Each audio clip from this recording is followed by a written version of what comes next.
I am so excited for you to be here. And I was going through because Jack was just back on the podcast, and he actually said that you called him while I was interviewing him.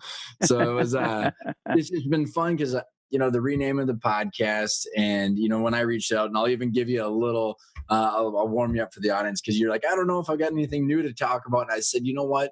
How much I've learned since I read your book, Finish Big, which we read after we sold the business, and what I learned. And I was just like, and how I've gone down on this rabbit hole for the last 5 years because of the book, and realizing that it was a true thing out there for the owners who don't know what they want and why. Uh-huh. And I just am so excited to have you on the show again because Well, I sort of feel like I should be interviewing you, Ryan, not the other way around. I wasn't prepared for that. So you sold the business 4 years ago, was it? It was in 2014 now. Yep. So that was you and your dad, right? Yep. And it was July of 2014. And it's wow. Yeah. And what year did the Finish Big book actually come out? I don't know if I actually remember what year it came out. I'm not sure I remember either. I think it was in something like, it was sometime around then. I don't really remember. I could look it up. It's all good because you don't even have to look it up. The point of why I brought that up is because I read it afterwards. It wasn't like the book came out after we sold. It was I read the book after, and I don't even remember who gave it to me. Honestly, it looked like it came from like a used library. Someone had like got it and then gave it to me. And I think it's important for the listeners to know that, because when I read it, it was like I got this peer into what I had, the emotional journey I'd gone through or was in the process of, honestly. Right. And sure. And I think because I've talked about it, and I've probably over the years, morphed the stories, and it's all on record, so we could go and validate it. But can you just, almost revisit to the audience, like, why did you write it? Like, what came from it? Like, what was the problem that you saw? Because it's obviously the same problem that I have seen and still see, and it's still there, which is just crazy interesting to me. Well, it came about sort of through the back door. I mean, I was writing a column with Norm Brodsky for Inc. magazine. It was a monthly column, and so every month we'd have to sit down and figure out what we were going to write about. And one month he came back from a conference where he'd spoken to some people who wanted to buy his business, and he'd sort of laid down some conditions that he didn't think they would agree to. And they said, they didn't bat an eye. They said, yeah, sure, we can do that. And so he said he told me that he thought he was going to go ahead and sell it. Now, this was a shock to me because he always loved his business so much. He loved spending time in it and just working on it. And I had a hard time imagining what Norm was going to be like without his business. So I said, well, maybe we should write about that. And he said, yeah, sure, fine. Why not? Well, we later discovered that there were actually a couple of reasons not to write about just a couple selling your business in real time. But that came later. I mean, that came when he was in negotiations, and people would turn to him and say, "If I tell you this, you're going to wind up in Inc. magazine next month." Yeah, no. And so not just your neighbor, but like the entire business community, right? Right, exactly. And so it was very interesting. It was interesting experience. One that I don't think either one of us had anticipated or realized was going to happen, because it sort of took on a life of its own. I mean, what was going on was that Norm was agonizing about whether or not he really wanted to go through with this. And he went back and forth. And at one point, we asked readers of Inc. magazine, we knew that there were a lot of people who were following this. And we asked them, what's your advice? What do you think Norm should do? and we got a ton, we got hundreds of emails back, most of them saying, "Go ahead, Norm, go for it, sell it." And so that told me that there was a lot of that there was from the response that we were getting to this series of columns, I could see that there was a lot of curiosity about, well, what's this experience like when you go through it? Mm-hmm. And so after we got in the end, it was funny because he finally decided, yes, he was going to go through with the sale. And so the editor of Inc. thought that was big news because so many people were watching it, and she put it on the cover, a big cover story, saying Norm decides to sell, and it's sort of like the deal of a lifetime, and uh, and so that was exciting. And then we still had another column to do for the next issue after that, and so I waited a while, and then I called him up and said, "Okay, Norm, what are we going to do next?" And he said, "Well, I decided not to sell the company." I said, "What? We just told millions of people that you made up your mind that this is a deal of a lifetime." And he said, "Well, I found something out that really sat the wrong way with me." He said, they never told me who the real decision maker was.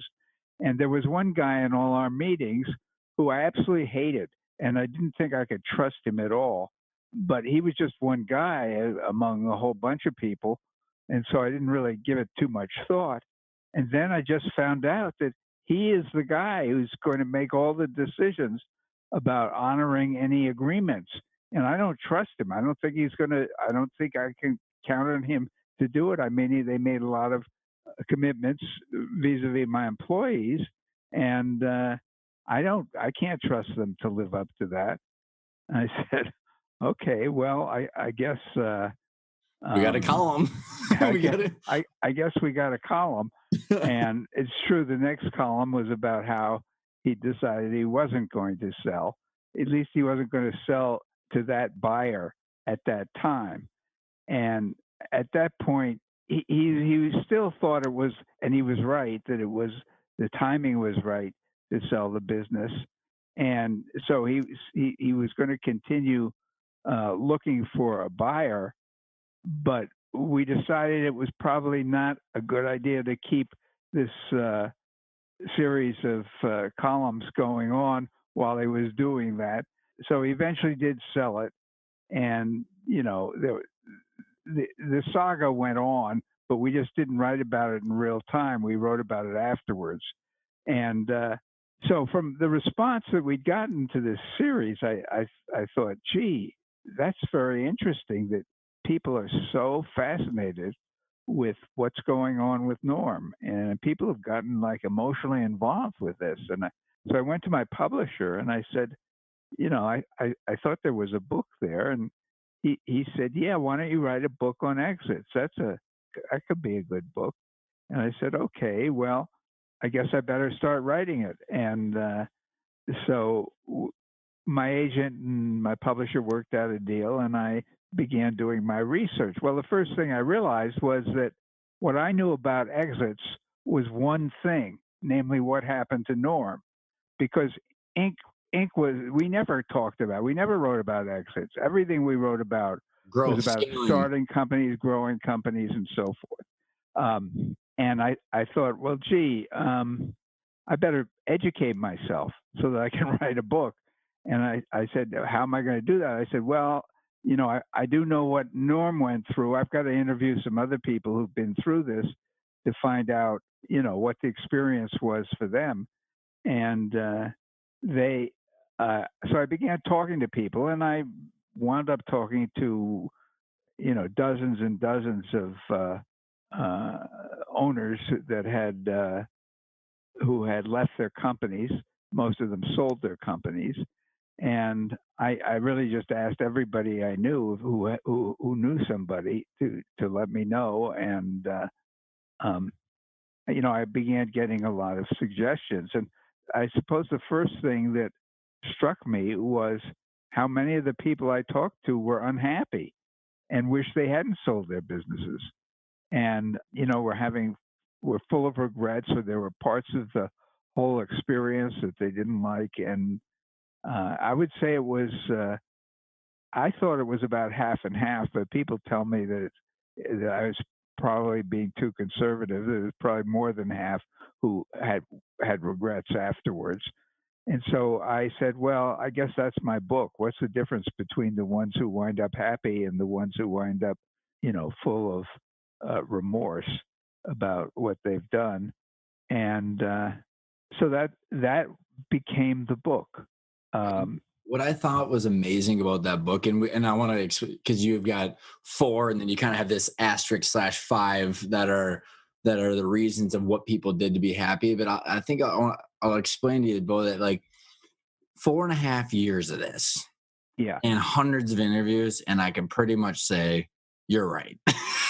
And and even, like, not only doing my interviews with business owners and also advisors. I mean, it's probably half business owners and then a fourth authors and then a fourth advisors. But, like, there's a lot of regrets or frustrations, and then I had my business model that I was evolving over time, trying to create the business model to help solve this problem. And, like, the crazy part was of the absolute, like, visceral reaction people have about the word exit.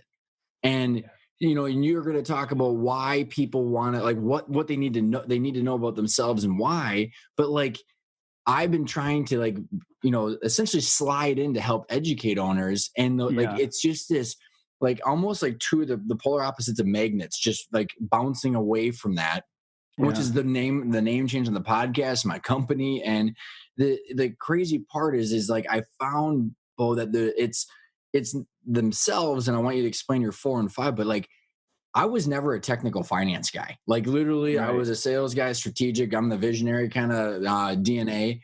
And I went straight down these rabbit holes over the last 4 years because I realized that to essentially have the freedom to choose, you Hmm. have to understand this, to understand who's sitting across from you, how the choices and the different data points connect. Otherwise, it's going to just, like, not happen the right way. Like, and Yeah. it's just, I don't know. Yeah. As you explain your 4/5, maybe give some comments about the word exit or what you've seen. Well, I've definitely seen that, and it was one reason why we didn't mention the word exit in the title. We It took a while to come up with a title, actually, but what you're saying is exactly what John Warlow ran into. Because originally he called his site after his book, Built to Sell, and that's how he wound up starting it. And he began to get some traction on that. And then after starting this new business called Built to Sell, which I wrote about and finished big, he realized that somehow this was turning people off, and that he had to switch it around.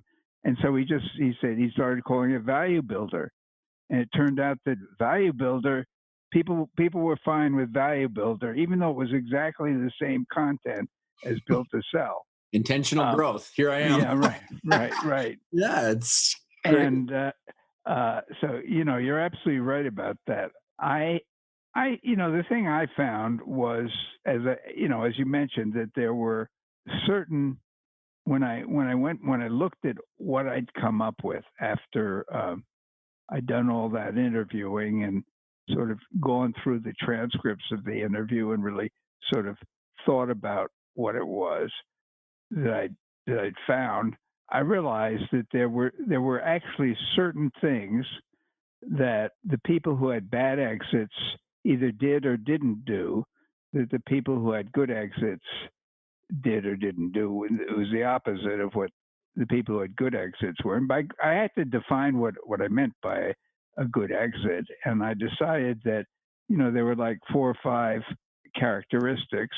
Number one, that you felt like the process you'd gone through in selling the business was fair and that you'd been rewarded for what you'd put into it. And number two, which was related to that, was that you could, if you could look back and take some pride in what you'd done, that you'd Mhm. created something of value to the world, and that you could really take some satisfaction about how you'd spent your life. And number three, you felt fine about what had happened to all the people who'd been sort of on this journey with you. And number four was that succeeded in making a transition to whatever you were going to do afterwards. And and then for some people, there was a fifth one, which was the company was continuing to go on and doing very well without you, which, for some people that was very important to have happen because, well, aside from everything else, it showed that you had done one of the most difficult things in business, and taken your company through the biggest transition that it was ever going to have, Hmm. namely the change of ownership and leadership, and that it was.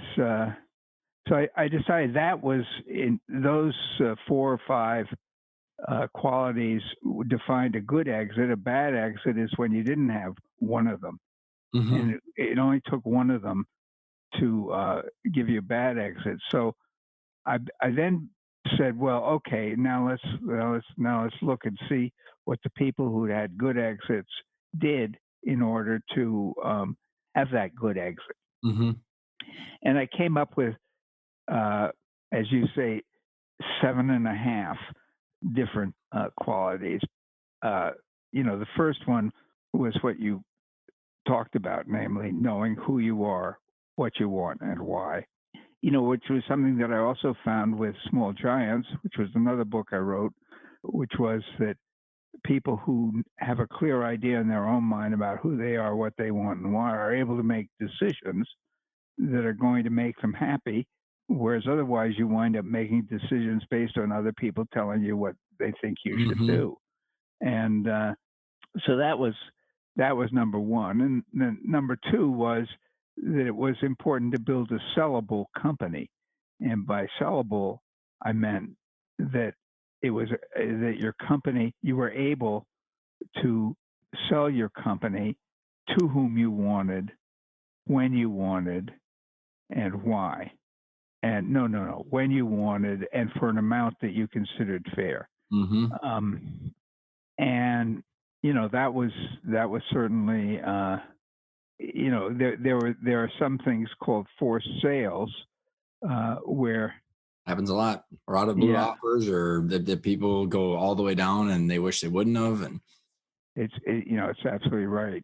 And then a third one had to do with giving yourself enough time that as Ryan, a lot of people they don't want to think about their exit, and then suddenly they get to a point where they're 70 years old or whatever it is, and they realize, gee, I'm going to have to get out of here. And they think, by golly, who would have thought? yeah. And so they call up their lawyer or their accountant and they say, listen, I'm ready to sell. And they say, well, when do you want to sell? And they usually say, well, I'd like to sell, I don't know, 6 months. And it turns out to be not nearly enough time. And that's particularly true if the way you plan to sell requires you to have a successor. Because if you need a successor, the chances are you're going to fail the first time. In all the people I interviewed, there was one person who the first time actually chose a successor who turned out to be absolutely the right successor. Everybody else who did need a successor brought in somebody, Couple bruises along the way. yeah, brought in somebody who they later found out was absolutely not right, and they had to sort of take the lessons they learned from that and go back and find another successor. I guess number four was I found it was important to have the right help and the right advice. Since you're embarking on something that you've never done before, chances are you've probably never done before, and you don't know how to do it. It's totally different from building a business. It's a whole other discipline. Different And job, different yeah, skill. it's a different job, exactly. And you need to have someone advising you about this who has been through it. And that's why I became such a fan of peer groups Mhm. like Evolve in Chicago, where you could meet with people who were thinking about this or who had actually gone through it themselves and could talk to each other about these very, very personal issues, and that you could trust them. That was that I found was critically important. I mean, when you sell a business, you're going to need lots of help from all kinds of professional people like lawyers, insurance people, wealth managers, and so forth. But I found that it was particularly important to have some way to sort of be guided by somebody who had actually been through it themselves, because among other things, that person understood that it wasn't over when you Get the wire found transfer. found a buyer. Yeah. That actually you still got a whole way to go before you. And then the next thing, I guess I don't know what I'm up to. I guess of the fifth thing. Yeah. The fifth thing was that what I talked about before was the importance of thinking very, very carefully about what is going to leave you at peace, whatever happens. The sale of this business is going to affect a lot of people, not just the owner who's selling. Mhm. And it was very important to think about in advance about how it was going to affect other people and to do by them whatever it was that you needed to do so that you're at peace afterwards. It was a big thing that led to people feeling unhappy afterwards. Mhm. Was they'd look and see what happened to these other people who'd been on this journey with them all these years, and they had not it had not worked out well for them, and then the owner would feel tremendously guilty and carry that Mhm. around with him or her for a long time. And then the next one was really the importance of doing your own due diligence. I mean, everybody knows that when somebody comes to buy a company, one of the things they're going to do is look very, very closely at your company and do a lot of due diligence. And what people sometimes forget is that they've got to do just as much due diligence on the buyer as the buyer is going to do on them, because it's very important to understand why it is that the buyer wants to own your company. And buyers have different motives. I mean, maybe they're buying your company for their intellectual property, and you don't necessarily know that. And of course, in the process, they're telling you how great your people are and how wonderful the things you've done in the business are. But what they really want to do is get your intellectual property.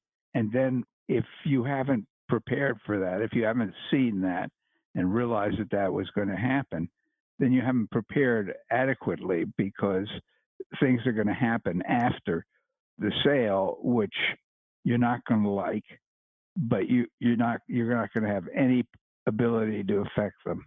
Mhm. It doesn't matter, and legal documents have no significance or very little significance in this context, because if the buyer starts doing things that you don't like, you go to your lawyer and say, well, wait a minute, they said they wouldn't do this in the contract. And the lawyer says, because usually there's a certain amount of money that's in escrow, and and the lawyer usually says, well, that money you have in escrow, and you say yes, and they say, well, do you want it?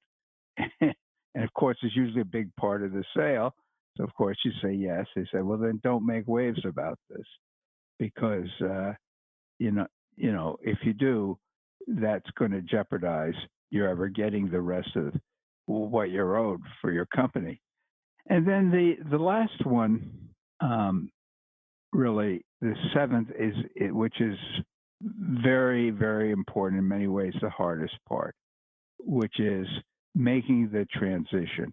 If you've spent your whole adult life or your, years and years and years building this business, there are a lot of things you're getting out of it that you don't realize until you don't have it anymore.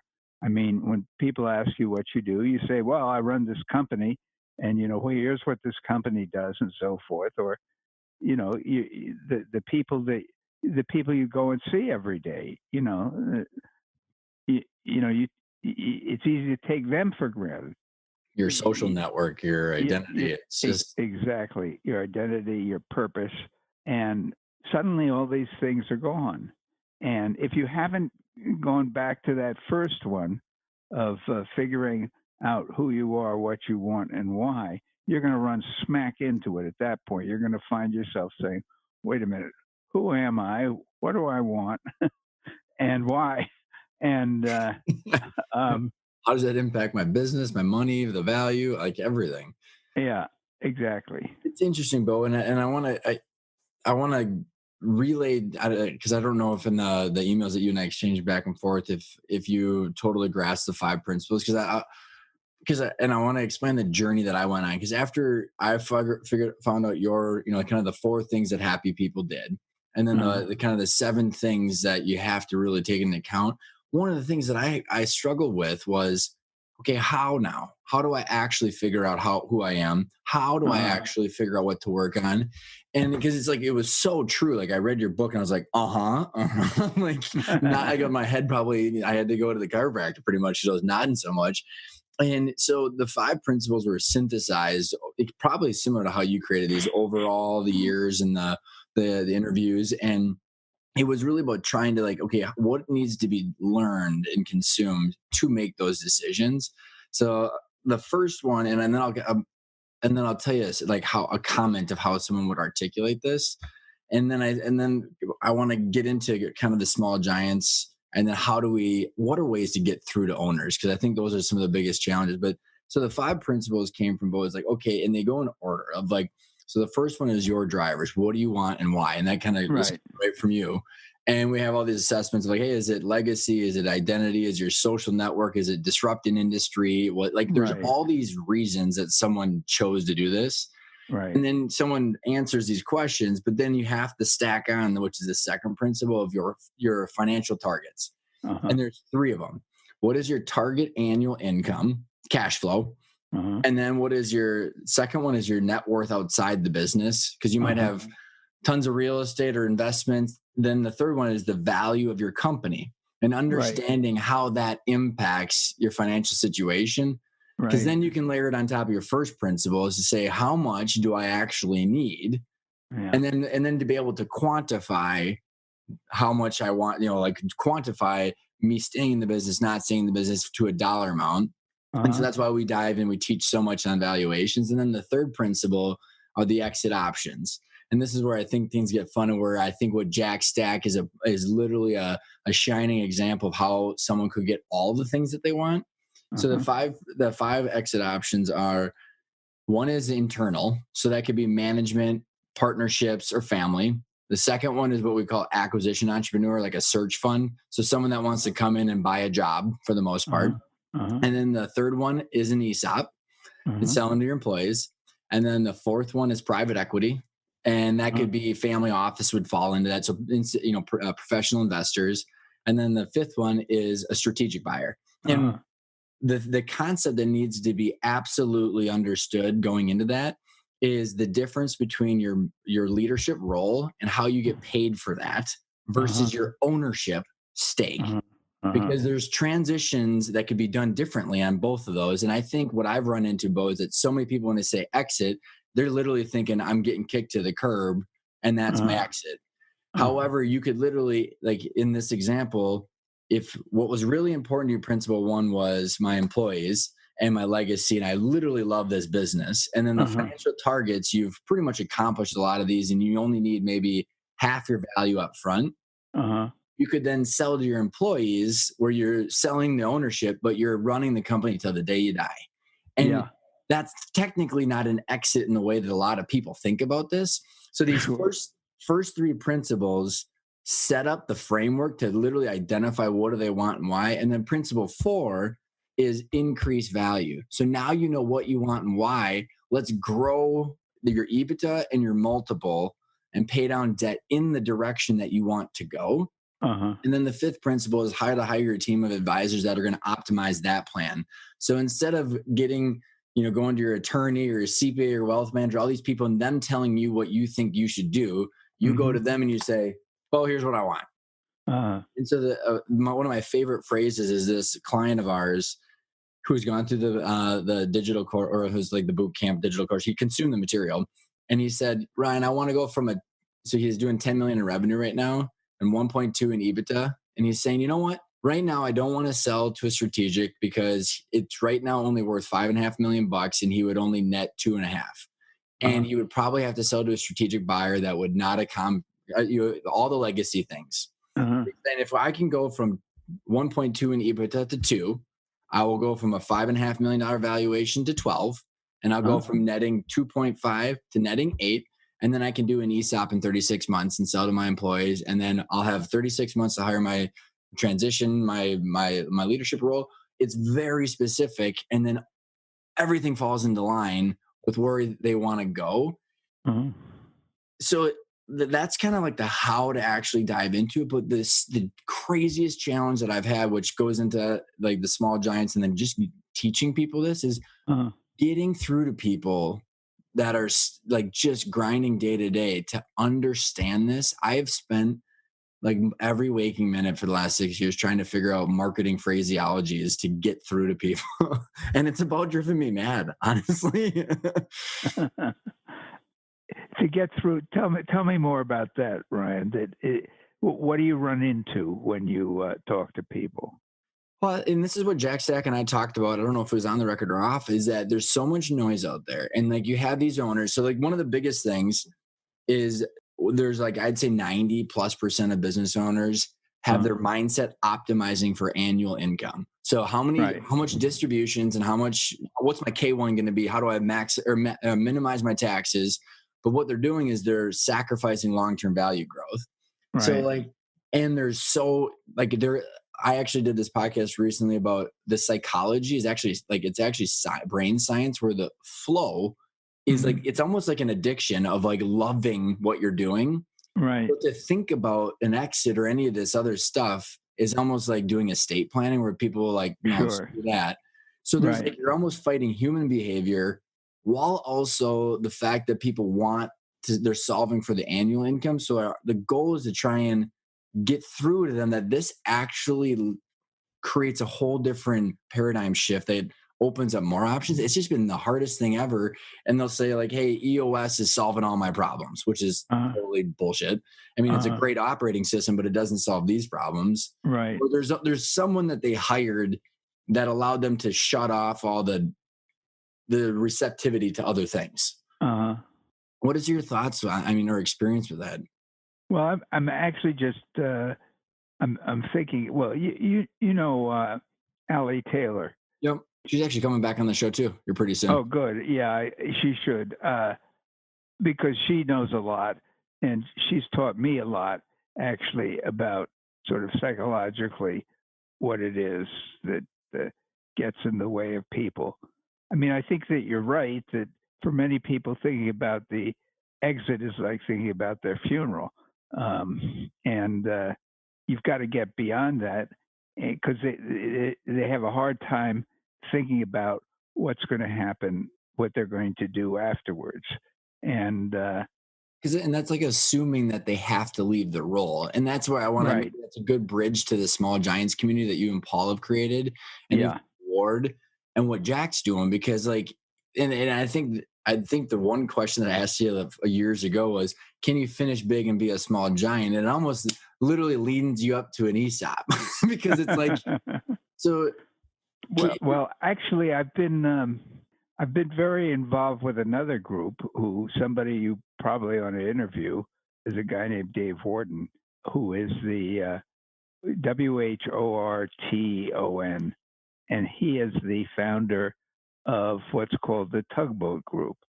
Hmm. And if you go online and you look for Tugboat Institute, you'll find it. And it's similar to Small Giants, but the difference is a lot of these companies are not particularly small. There are a number of people who are in both Small Giants and in Tugboat, but there are other people who really, I mean, they're worth billions of dollars, and That's not small. that's not small. And it, but they have what they call the seven P's, which are I actually wrote about them in Inc. Was the last article I wrote for Inc. In 2015. Their seven P's are, let me see if I can get this right. Purpose, I'm gonna be impressed. purpose, people first, profit as a measure of basically added value. In other words, how well have you added value to your customers? Mm-hmm. What else? What am I missing? There's something called pace growth, which is sort of what Jack does, which is not fast growth, not focusing on fast growth, but focusing on growth over time. Mm-hmm. Because if you, Because it's profitable. yeah, it's profitable, and and also, if you grow, what 10 or 15% a year, or 8 or 10% a year, you may not wind up on the Inc. 5000, but But you'll be over 30 years, you're going to get to be very, very big and generate an awful lot of cash. versus Jack. I mean, you want to get Jack going. You tell him that the pre-seed valuation is $10 million. You can get him going. Yeah, right. Get 1,000% growth with no cash, right? Right, exactly. And then another one is what they call pragmatic innovation, which is that you innovate not by throwing a lot of money at something.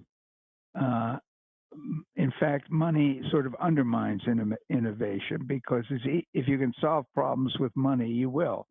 If you have to solve them with your own hard work and creativity, it's harder. But that's where the lasting innovations come Yeah, from. yeah. So anyway, I've been spending a lot of time with Tugboat, and these are companies. The the members of it are known as evergreen companies, and that is companies that last for years and years and years, and that the goal is, if you have a young company in it, these are companies that, they want to last for at least 100 years and what have you. I mean, there's one company in Tugboat. It's been around for 300 years. It was originally chartered by the King of England, and it's been in continuous existence for the same family. For I happen to be related to this family, but that is totally coincidence. And it's still going strong. Obviously, if you're going to be around for 300 years, you're going to have to do a lot of innovating along the way, or Well, you're what I not thought going to. was so interesting, Bo, is it's like, so a couple of the things when I noted in the email to you asking to come back on is I read the book Conscious Capitalism, and it Yeah. like changed. I was just like, totally makes so much sense. And it's really hard to find these veins in our culture that are like, hey, by the way, you can make a lot of money and do a lot of good at the same time. Because like I thought, like when I was reading the book, or even people I've interviewed, it's like the nonprofits have to go find the capital from someone else. So you might as Uh, well create something in like the platform you have with customers and vendors and suppliers and all the people in your community. Like you have a better chance and a bigger leverage with owning the uh, company, continuing to generate cash than a lot of nonprofits do. And uh, it's just, and so the Tugboat Institute sounds a lot like that. And another book that came out to that just validated it for me was Simon Sinek's new book, The Infinite Game. He Yeah. actually mentioned the finite problems with the private equity timeline of 4 to 7 years. And then Yeah. also the quarterly reports of the public companies, which look at it right now. We have a fourth or a third that they're called zombie companies. You're not making any freaking money.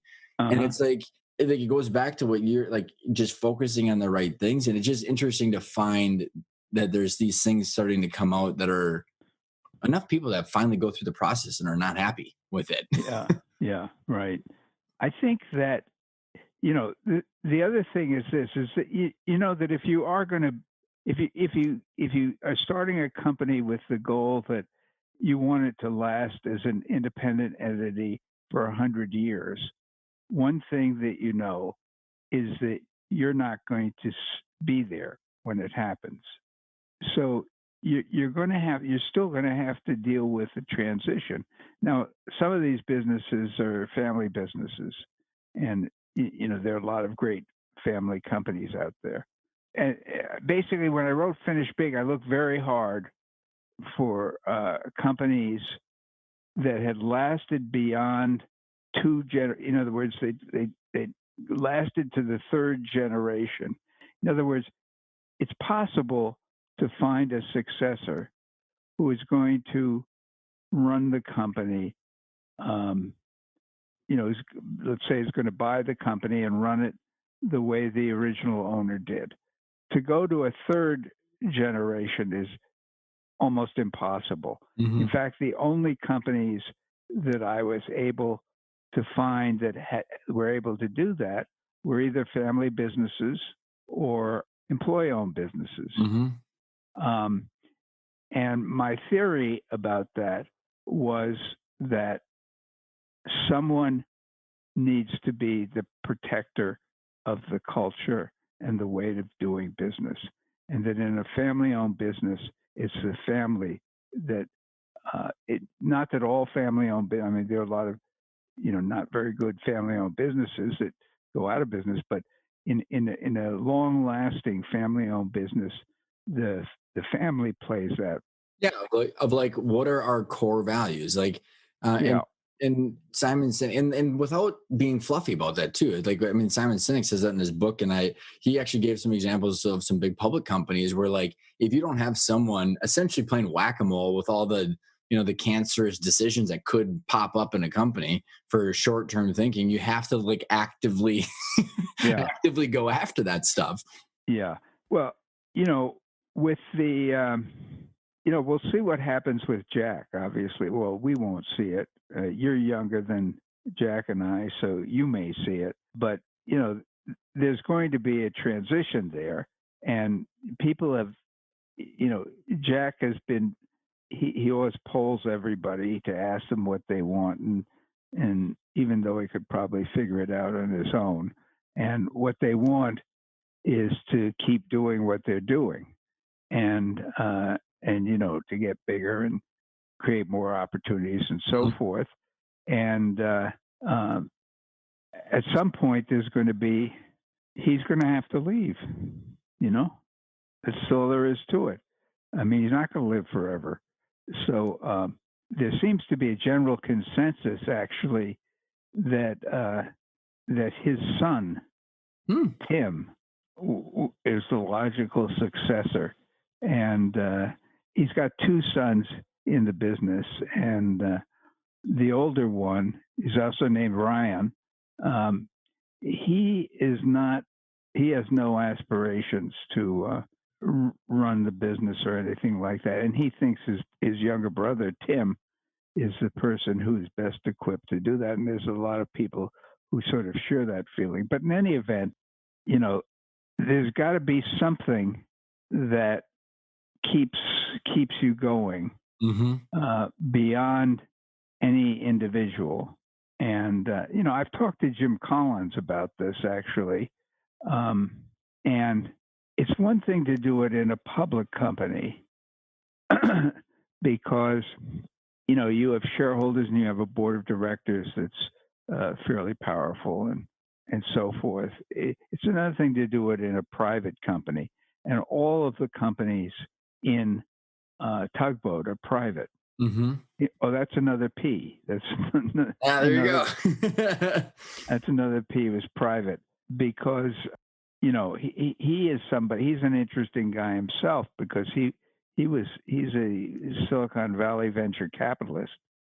He was at Kleiner Perkins. He was the right hand man of John Doerr at Kleiner Perkins, and he but he basically believes that companies that you have to be private in order to really have this sort of long-term focus. You don't have analysts that are like constantly judging your quarterly earnings and Right, well, what's right. also interesting with that, Bo, and this is where like, I have gone to the nth degree of diving into understanding valuations and numbers and all that stuff because when I kept like as I kept pulling this thread is like the friction and the objections I kept getting, it was because like once you actually understand the numbers, then you can start making decisions. And a lot of like I read one of the big financier books, the King of Capital with Blackstone's rise of private equity. Oh my Right, gosh! But right. like the challenge is when you're too small or or people don't understand value and they don't understand the difference between ownership versus W2, human beings just go to their lowest common denominator, which is fight for survival and Uh-huh. arguing over things they don't understand, which is the value. Or like when you explain that thing with Jack Stack, it's like, well, they're all owners. So like they're going to do what's best for the company instead of best for themselves because they're all going to benefit from it. And so like, and I think about the problems when you get to the lower end of the spectrum where you do these without doing an ESOP, you do these internal transfers, the taxes and how it suffocates the cash flow of the company, you almost can't at the same. So Yeah, there's just like this whole like problem of like being able to facilitate these things that is a yeah. whole different probably interview in itself. But Well, you know that it's one thing to give people ownership. It's another thing to teach them to understand ownership. And that is hard. That takes years. And ownership isn't all wonderful. There are a lot of responsibilities that comes with ownership. And there are times when you have to do things that you may not want to do, like you may have to come up with cash at a certain point and so forth. And so to really understand it is, I mean, I think that the great game of business has become very, very widely utilized among employee-owned companies because it's basically a system for teaching uh, finance. ownership. And I mean, Jack always talks about how his goal is to build a business of business people. He wants everybody in the business to be a business person. I love it. It's like the best mission. And I mean, it's awesome. Yeah, yeah. So as we're kind of wrapping up here, Bo, the big kind of question that I've had is like, how do you teach more of that? Like what Jack's, like other than having Jack who owns a company who then can almost ingrain into the culture of teaching business people. I've run into problems with the word exit and like trying to get through to people before they get an audible offer or something happens where they can truly grow value to create more options to like be able to articulate what they want. I mean, with your small giants and with these, like, how have you seen where do business owners become the most receptive to like learning? And what differentiates the people that truly like to understand what they want and how to learn these things? Well, that's a tough one. I Uh, thought you had um, it. I thought you had an easy answer for me and everybody. um, I think there's certain things that it's easy not to think about, and you can go a long time without thinking about them. But life has a certain way of making you think about certain things because, in fact, none of us live forever, and you know there are certain questions you're gonna be forced to answer at a certain point, even if you don't particularly want to answer them. And that happens. Of course, if you I think that what you're doing, what you and your partner are doing, it can be very valuable to people in terms of getting their heads in the right place to actually deal with all of these things. But don't mention that this is about exiting.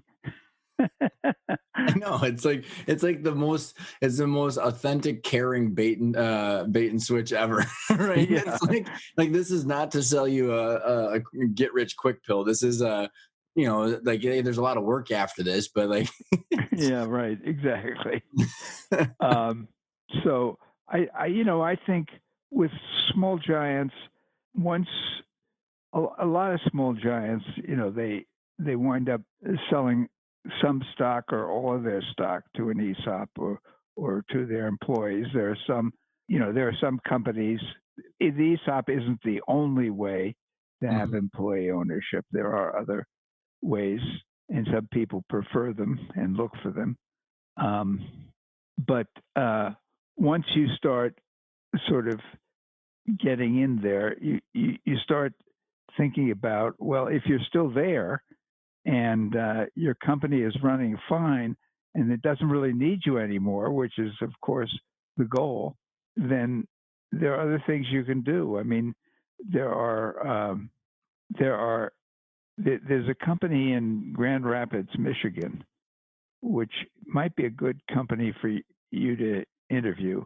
It's called Atomic Object, and their design and I think they're a digital and design company basically, Okay. and they have instituted an employee. I know who they are. So my friend of mine, I'll have to. Yeah, I know exactly who you're talking about, and they came up recently in a conversation. Actually, Yeah, Carl Erickson is. that's awesome. Are they in the small giants community? They're both in Small Giants and in Tugboat. uh, my friend, yeah, he would know who he's talking. Who this? That's awesome. That's Yeah, validating on a lot of fronts. and well, I don't know the details of what they've done, but I do know that they're pretty happy with it, and I know that Carl is, he's off doing lots of other things, Well, I and think even to validate your point, but like if someone really enjoyed sales or they're an engineer and they wanted, go more into design or whatever it is, if it doesn't rely on you and you've got your financial targets met, you could go back in and uh-huh. do whatever you want. I mean, that's Right, the whole point, right? Like yeah, yeah, yeah. Well, that's great. this has Uh, been fun. I appreciate you so much for coming back on and well, I appreciate you, Ryan, for everything that you're doing, and actually, it's very interesting to me to hear how what you've been doing has evolved and to see how it's evolved over the years. one Thursday podcast email at a time, right? Right, I guess so. I guess so. Well, if you're a listener in right now, I know that you've got your own mix of things that make you happy and what you're doing day to day. But if you were to put them in touch, I don't know if it's Small Giants would be the best place for them to go or any of these places. You got any or obviously get the book Finish Big and Small Giants. Any other suggestions that you'd have for the listeners? Well, every business is different, obviously, and as you well know. And people sometimes ask me, what are the most important management innovations that I've seen? I mean, I've been